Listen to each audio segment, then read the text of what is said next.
Sorry, I forgot. Welcome back, everyone.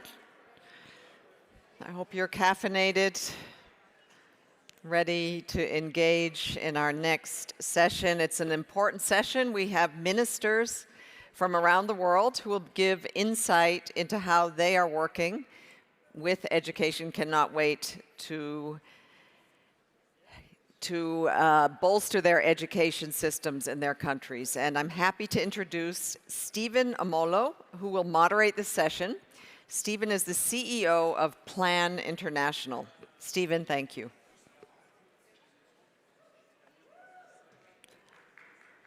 I think he's trying to get to the stage very athletically.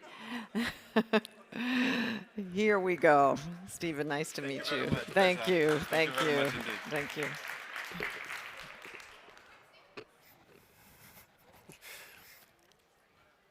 I would like to welcome you all to this important Leading During Crisis plenary session that helps set the agenda for this critical conference.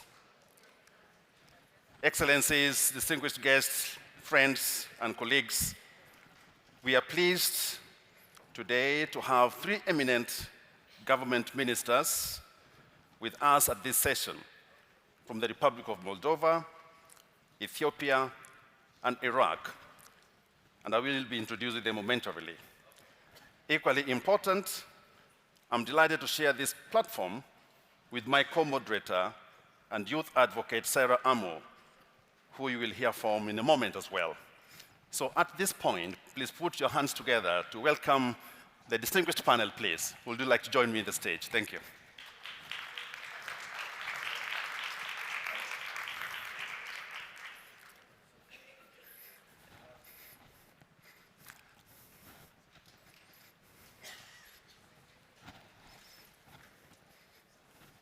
Thank you very much.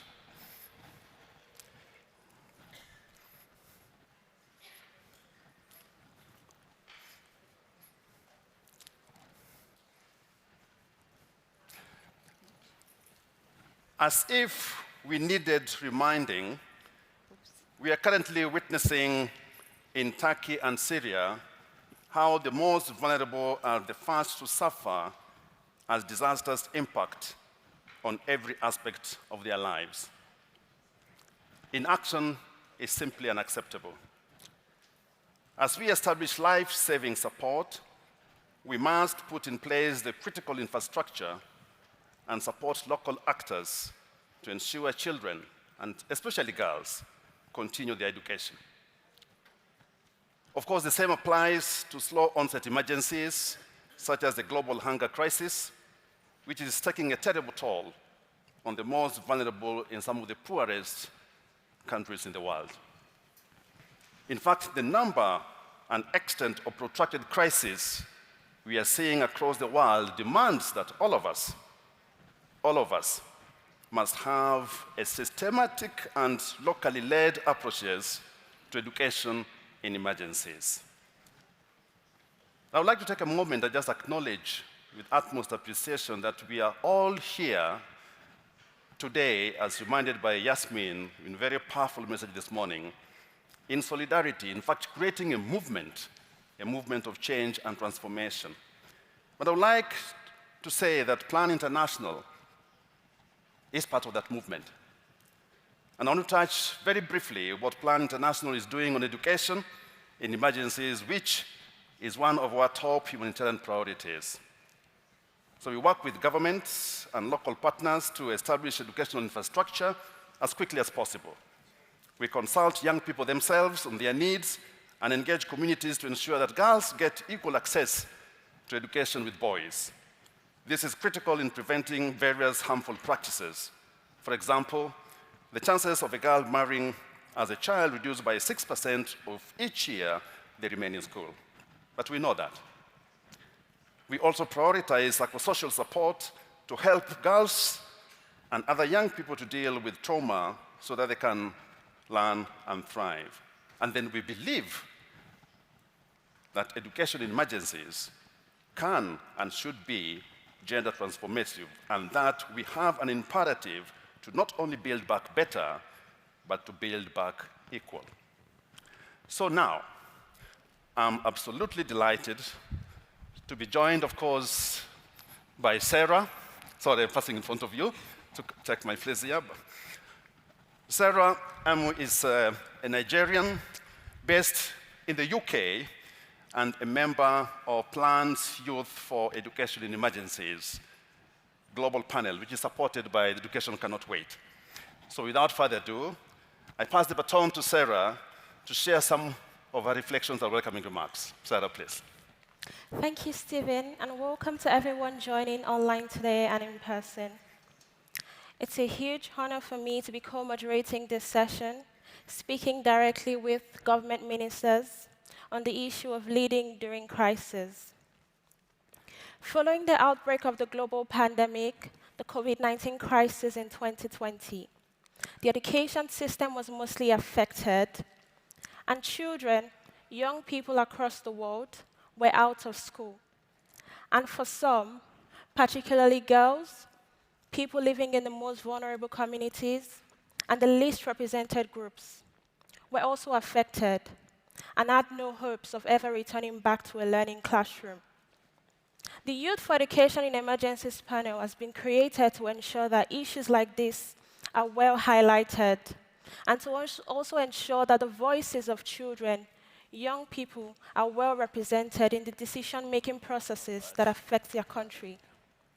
And I hope that this is not a one-off opportunity, because we must understand that every child and every young person has the right to be involved in the decision-making processes and policies that affect their country.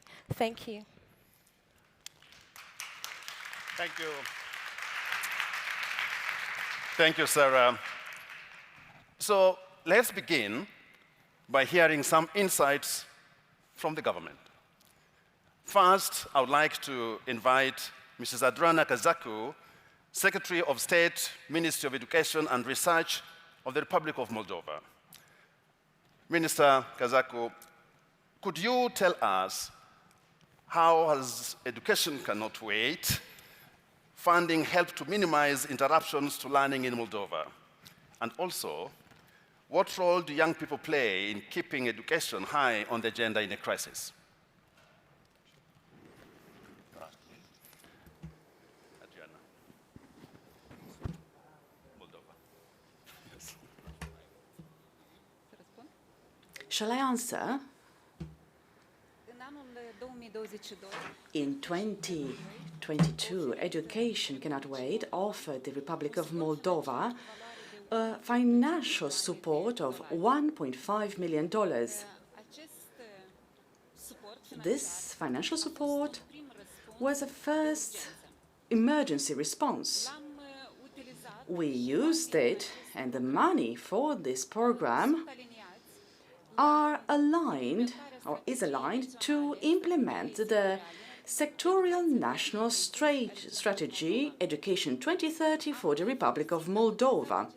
We use these financial resources in order to improve access to quality education, inclusive and safe for all children, both the citizens of the Republic of Moldova and the refugees from Ukraine. From the end of February 2020 till now, the Republic of Moldova has faced an unprecedented afflux of refugees, namely roughly 700,000 refugees. And currently our country now hosts 103,000 Ukrainian refugees, and 48,000 are children. This figure, when we think about the total number of inhabitants of the Republic of Moldova, is huge, because it is the highest number per capita compared to the other EU or EU neighboring countries. It was quite complex, But with the support of our partners, we managed to overcome this crisis. We managed to face this reality, and the financial support, which was offered by Education Cannot Wait, contributed to civil cohesion, to include the refugees from Ukraine in our educational system. I was saying that there were many minors on our territory, roughly 40,000, but only 2,000 were enlisted in our educational system. All the others have chosen to study online. And this is due to their parents' reluctance, because they do not know for sure that the Ministry of Education in Ukraine will then recognize the diplomas and certificates that have been issued by our Ministry of Education. And another obstacle is the fact that they don't know the Romanian language. The authorities, the central authorities and the public authorities were partnered with the civil society and external partners. We are struggling to face these realities. We have been successful. We have been named a small country with a great heart. Unfortunately, the Republic of Moldova is a small country with limited financial resources, but from our very little, we do try to share it with the others. I would happily like to say that recently, on the 18th of January, the Republic of Moldova has approved the measures to offer Ukrainian refugees protection. But that means allocated more financial resources. We would be needing roughly 10 million euros to integrate all the Ukrainian children who are refugees in our educational system. And these financial resources that you offered, and I would like to thank you for that. Thank you all the development partners, but first and foremost, Education Cannot Wait. Grant us the possibility to solve this situation. We continue to be a country that confirms support for the Ukrainian citizens, but not only for them. These financial resources can help us have social cohesion, because the money is used to help children who are vulnerable. The money that we received, the 1.5 million, were aimed to support 10,000 boys and girls who are vulnerable, who are at risk to leaving schools, or those who have left the school already. Ms. Adriana, I'll move on to the Minister of Education for Ethiopia, Professor Berhanu. I have the following questions for you. What have you learned about supporting girls in crisis and conflict-affected areas of Ethiopia? And what advice would you give to a Minister of Education leading a new crisis? Thank you. Thank you for the question. Actually, in my view, the first thing that countries in conflict or anywhere else have to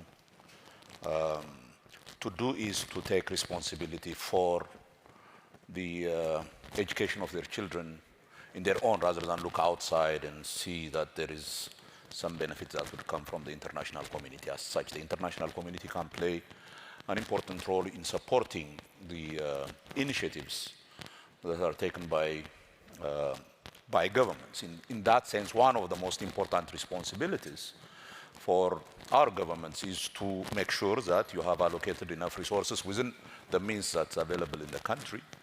And in that sense, Ethiopia has been one of the, Ethiopia has been one of the countries in the whole continent, in the African continent, that spends close to 22% of its budget on education.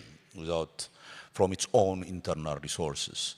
And I think that's important because it shows commitment that we have internally committed to provide education as an important vehicle for fighting poverty or broadly addressing the issue of development.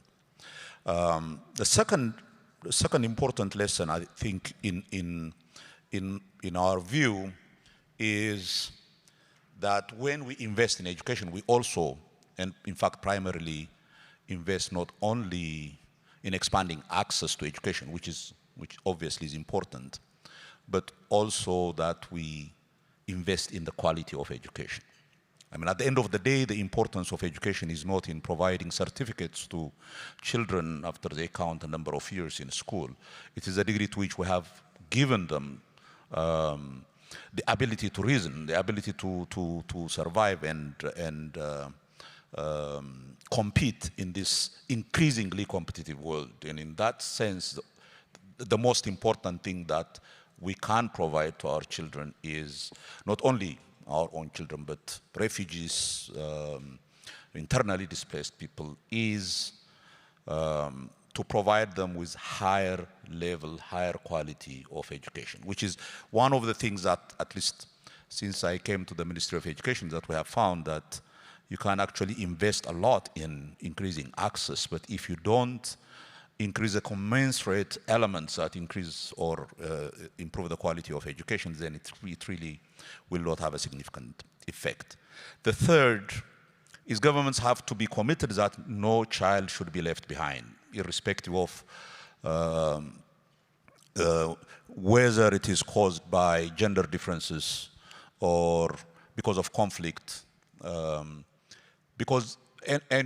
should do that not simply because it is fair and it is important to do, but it's also that every child we did not educate for one reason or another is a loss for the economic development of the country.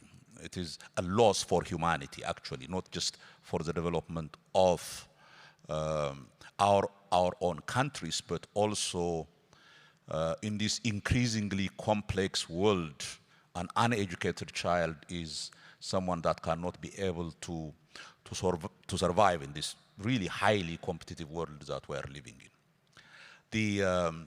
The issue of access in the Ethiopian case, for example, has been we have seen significantly increased access, and we have even increased the proportion of, for example, girls to boys in education to more or less to one-to-one level in the last 15, 20 years. And we are now getting close to providing girls as reasonably equal access to education as boys. Ethiopia have a lot of refugees, and because of that, we host a lot of refugees, and we have provided education to a lot of refugee population, close to 700,000, even in the border with South Sudan. One of the things that we have found, for example, is in this refugee education, the quality of education that we are giving. We just did an audit of the schools in refugee centers, and we have found that the quality of education we have been providing was not commensurate to what is needed to provide these children a decent education. And finally, another important thing that we have discovered and that we thought we have to invest is in making sure that parents and the whole community is involved in the education of their children. This is not just the responsibility of a government, this is the responsibility of the whole community. We just started where we just audited our education system in the matriculation exam that we gave this year, and we have seen how significantly quality has deteriorated, and we're now organizing a campaign at the societal level to improve education and to improve the infrastructure of education. I mean, in Ethiopia, we have found that close to 90% of the schools are not at the level of quality that provides a decent competitive chance to, for example, girls. you know, schools without water, without electricity, without sanitation, is not a school that would provide good access to girls in the education system. So essentially what we have started to do is to look at the system as a whole and to say we have been doing reasonably well in terms of expanding access, but we haven't been doing really well in terms of improving the quality of education that would allow our children to compete in this highly competitive world that's emerging, and where we have to invest collectively, as I said, by involving the community, by involving government and the partners, to make sure that the quality of education that we provide is commensurate to what our world currently needs. That's where we're heading. Thank you.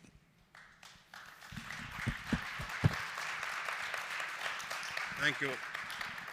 Thank you very much. Thank you very much, Professor Berhanu, for giving us important insights into how you've supported girls in crisis situations. Now, allow me to turn over to the Minister for Education in Iraq, Minister Ibrahim, Namis, Al-Jubouri. And the question to you, Minister, is this: what kind of leadership is needed to ensure education remains a priority during a crisis? And if you're planning for a crisis again, is there anything you'll do differently? Please. Thank you. شكراً لحكومة سويسرا. Thank you very much for the Swiss government and its pearl, Geneva. So I would like to thank both of them for hosting this international high-level conference. I would like to thank all the donors, participants, and all the international organizations that came today hand by hand to showcase how there is an international spirit of cooperation in order to dedicate attention to education in crises. Pertaining the question that you just asked, generally speaking, the priority is the continuity of education for children and keeping them in schools while receiving inclusive education. And it falls into the fourth SDG that was launched by the UN General Assembly. And the Ministry of Education has a share in supporting ECW throughout the program, the multi-year resilience program, in cooperation with Safe Children organization, where we provided educational programs in 5 different governorates that suffered from the horrors of the attacks of ISIS and their criminal acts. However, these programs were not able to reach out to the secondary school and the non-formal education because of the hindrance of some government documents. Therefore, it was negatively impacted, and thank you.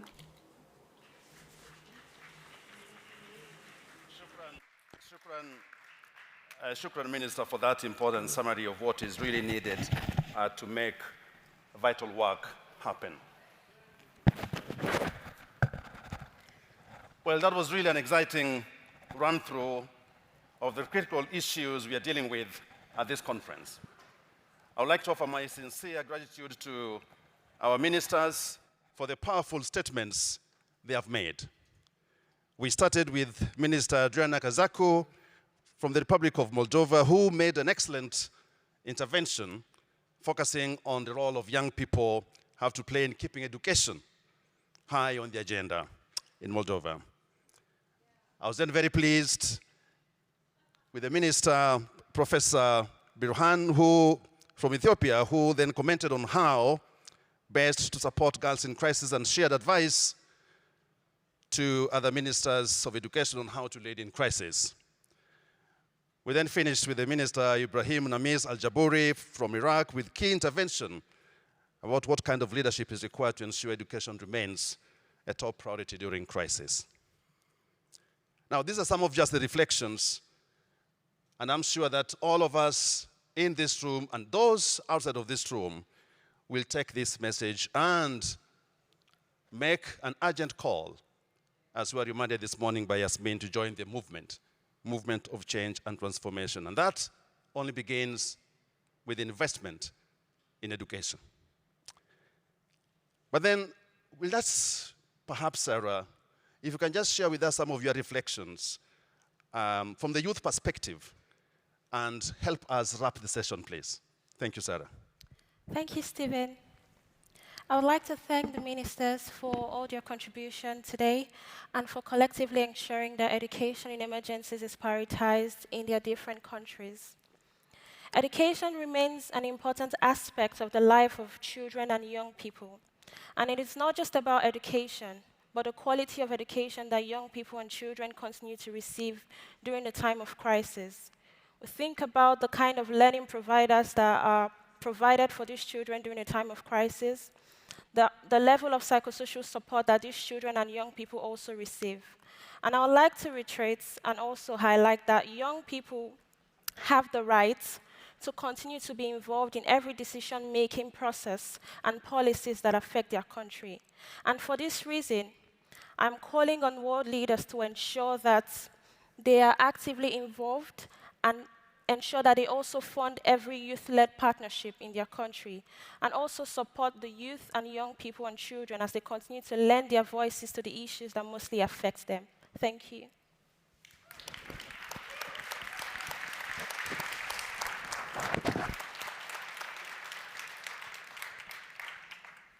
And with that, I would like to call this session to an end, and giving you, Melissa and team, a bonus of 3 more minutes. Thank you very much indeed. Thank you, panel.